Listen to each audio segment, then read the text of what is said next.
Halo teman-teman semuanya. Jadi kali ini saya akan menjelaskan apa-apa saja metode instalasi sistem operasi pada komputer. Nah, sebelumnya kita harus mengetahui terlebih dahulu apa itu partisi.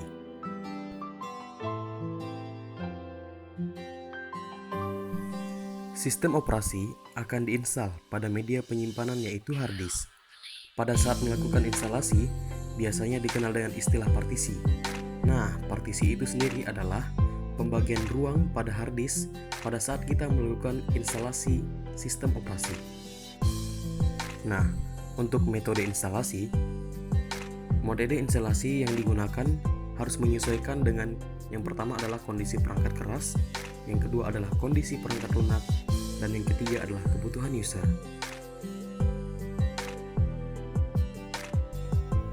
Nah, metode instalasi tersebut yaitu sistem operasi adalah sebuah cara yang dilakukan untuk memasukkan atau menginstal sistem operasi pada komputer. Nah, berikut ini adalah metode-metode instalasi sistem operasi. Yang pertama yaitu clean install. Nah, metode clean install ini di mana saat instalasi OS akan menghapus semua data yang ada di partisi disk. Metode ini juga sering digunakan untuk tahap akhir pembersihan PC dari serangan virus. Nah, metode yang kedua adalah metode upgrade. Metode yang digunakan saat ingin menggunakan OS baru yang tingkatnya lebih tinggi dari OS sebelumnya. Dengan upgrade, sistem pengaturan konfigurasi, aplikasi dan data tetap tersimpan. Metode yang ketiga adalah metode multi-booting. Nah, metode ini biasanya digunakan untuk menginstal lebih dari satu OS. Nah, jadi di setiap OS tersimpan dalam partisi disk tersendiri dan dapat memiliki file dan pengaturan konfigurasi sendiri. Metode yang keempat adalah metode virtualisasi. Nah, ada beberapa software untuk menginstal ini. Yang pertama adalah Virtual Machine, kedua VirtualBox, yang ketiga adalah VMware, dan yang lainnya. Nah, metode ini memungkinkan beberapa salinan dari sebuah OS yang akan dijalankan pada satu set perangkat keras, sehingga menciptakan banyak mesin virtual.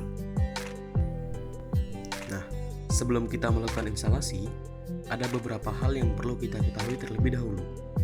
Nah, diantaranya adalah sebagai berikut ini. Yang pertama adalah kita harus memeriksa persyaratan sistemnya. Nah, kita harus mencari tahu sistem operasi mana yang akan kita gunakan. Sistem operasi memiliki persyaratan sistem yang berbeda. Jadi, jika kalian memiliki komputer lama, pastikan bahwa komputer kalian dapat menangani sistem operasi yang lebih baru. Nah, yang kedua adalah kita harus memutuskan apakah kita akan membeli atau mendownload sistem operasi tersebut. Nah, biasanya lisensi Windows harus dibeli. Setiap lisensi dilengkapi dengan kunci untuk satu kali pemasangan.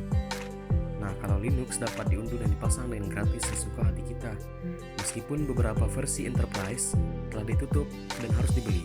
Contohnya seperti Red Hat, SUSE, dan sebagainya.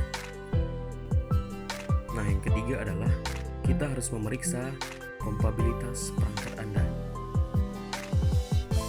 Nah, pastikan sistem operasi yang ingin kita gunakan mendukung program yang ingin kita gunakan. Nah, jika kita ingin menggunakan Microsoft Office, contohnya Word atau Excel untuk kita bekerja atau mengerjakan tugas, nah maka kita harus menggunakan Windows. Nah, kita tidak akan dapat memasangnya di mesin Linux. Nah, yang ketiga adalah dapatkan sistem operasi yang baru. Nah, jika kita akan membeli salinan Windows dari toko, kita akan menerima CD atau DVD-ROM instalasi beserta kode produknya. Jika kita hanya memiliki kode produk yang valid, kita dapat mengunduh salinan cakramnya secara daring. Nah, jika kita ingin memasang Linux, kita dapat mengunduh ISO distribusi Linux tersebut dari situs pengembangnya. Nah, keempat ini yang paling penting, yaitu kita harus mencadangkan data kita atau dalam kurung membackup. Nah, ketika kita memasang sistem operasi yang baru, kemungkinan besar kita akan menghapus isi hard disk dalam prosesnya.